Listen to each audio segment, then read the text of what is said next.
50 tahun yang pertama 1897 sehingga 1947 dan berakhirnya ketika terkuburnya negara Arab Israel. Dalam bentuknya hari ini sudah berjaya. Berkebetulan pula mereka menguasai teknologi mana-mana, mengubah kedudukan, mengubah nama kedudukan universiti ditukarkan kepada seperti itu. Dan untuk 50 tahun yang kedua ialah pada tahun 1947 hingga 1967 sehingga dunia berada di bawah kekuasaan Yahudi selepas bermulanya universiti. Mereka pertama yang berjaya cuma menunggu sahaja adakah mereka kedua ini mereka berjaya. Namun kita melihat kejayaan itu sudah dicapai oleh Yahudi sebagai besar. Apakah lagi kita terpengaruh? Bukan hanya sekadar berita-berita, rancangan-rancangan, tagline-tagline, bahkan fitnah-fitnah mereka terhadap pejuang Islam dan agama Islam itu sendiri. Setelah mana mereka merosakkan kita dengan ideologi baru dan mengarut. Sebab itu dipanggil riwayat-riwayat bohong karut-karut mereka ini sebagai Israeliat modern. Dan tiga tokoh Yahudi dan Israeliat modern ini dah pertama Karl Marx yang mengajar Israeliat etisme dan ekonomi. Yang kedua Sigmund Freud, pengajar Israeliat seksuologi dan psikologi. Yang ketiga Emil Durkheim, pengajar Israeliat sosiologi. Sebab itu dalam kehidupan kita Yahudi sering menyuruh kita mengikut ajaran mereka ini dalam 3 bidang yang sangat penting.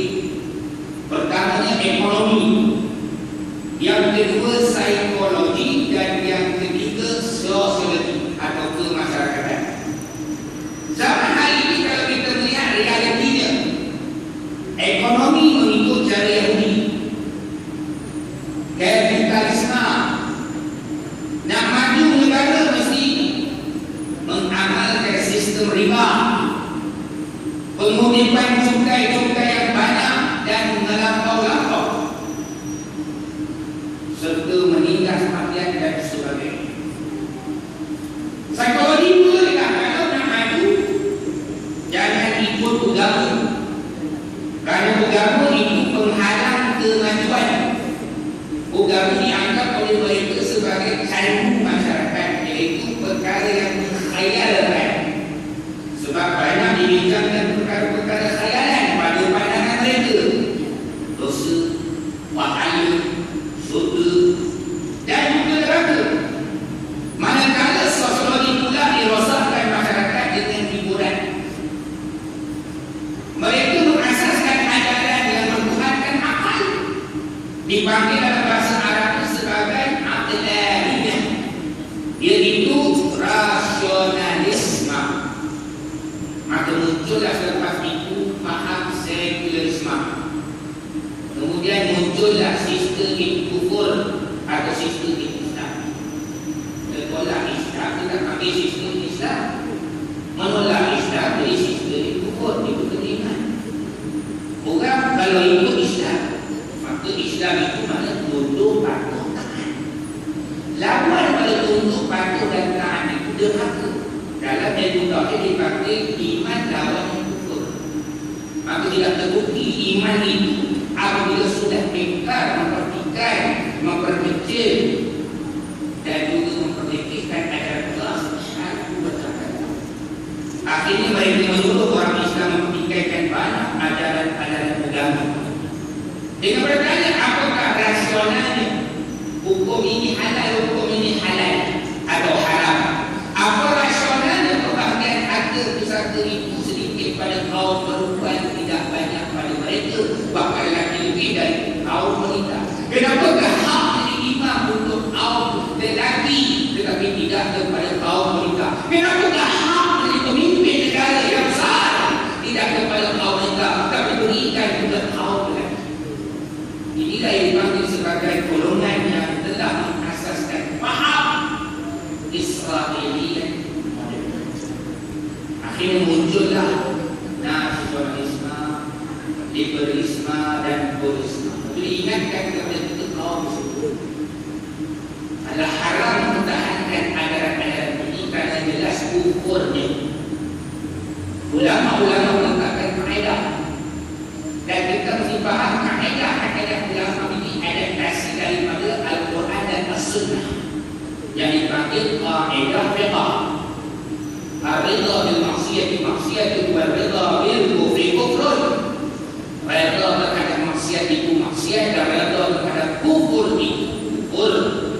Artinya kalau kita ridha orang melakukan maksiat, kita berdosa, dan kita ridha kepada kekufuran, kita menjadi kafir. Waliyahulillah.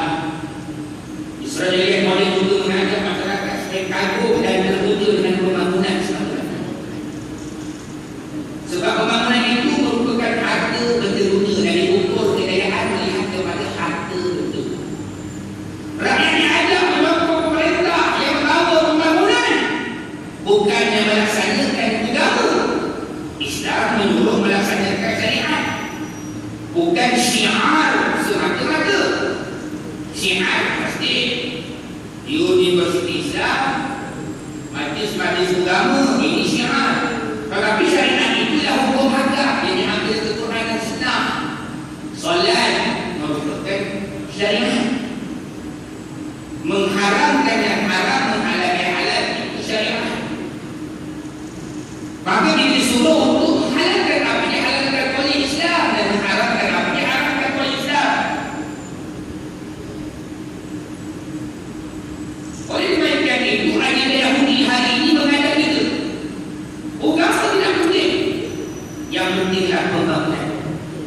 Orang yang seru kepada Islam tidak ada membawa pembangunan, dianggap sesat oleh golongan Israiliyah ini. Orang yang melaksanakan pembangunan tetapi tidak melaksanakan Islam dianggap benar. Maka inilah tekanan dan psikologi orang-orang Yahudi terhadap orang-orang Islam. Akhirnya kita kena kembali semula kepada peringatan Rasulullah SAW dan peringatan agama Yahudi yang tidak cerdik, golongan yang tidak pandai mudah huruf, tidak mengerti kandungan agama. Mereka pula yang berkuasa dan berkata tentang urusan yang besar, seolah-olah mereka mengetahui segala-galanya sehingga menyesatkan manusia.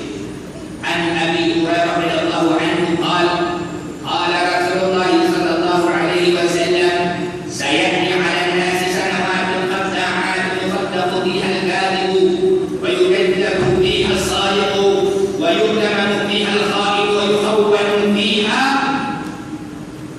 al-amin wa yantiqu fiha ar-ruwaybiyah. Qila wa ma qabilah qala ar-rajulu dafi bi amri 'amma akhrajahu Ibnu Majah. Abu Hurairah kata Rasulullah bersabda, akan datang kepada manusia tahun-tahun yang penuh kebohongan. Orang yang bohong dianggap benar, orang yang benar dianggap bohong, dan diberikan amanah kepada pengkhianat, dan dianggap orang yang amanah sebagai pengkhianat. Dan itu bercakap tentang urusan yang besar ini ialah golongan Ruwaibilah. Sahabat berkata, siapa Ruwaibilah? Nabi menjawab, lelaki yang kerdil, iaitu yang beram, tidak mengerti soal-soal agama, bercakap dalam hal-hal yang besar-besar. Dan Allah mengingatkan kepada kita, wa minhum ummiyuna la ya'lamuna al-kitaba illa amaniyya wa minhum illa yadunun al-Baqarah 78. Dan sebahagian mereka itu buta huruf, tidak mengerti membaca dan juga menulis, tidak mengerti akan kandungan kitab, melainkan hanya pembohongan, angan-angan dan palsu. Sedangkan mereka itu menganggap suatu itu hanya suatu sangkaan. Inilah hakikat dari golongan Yahudi yang dinyatakan oleh Al-Quran. Barakallahu li wa lakum fil Quran wa nafa'ani wa iyyakum bima fihi min ayat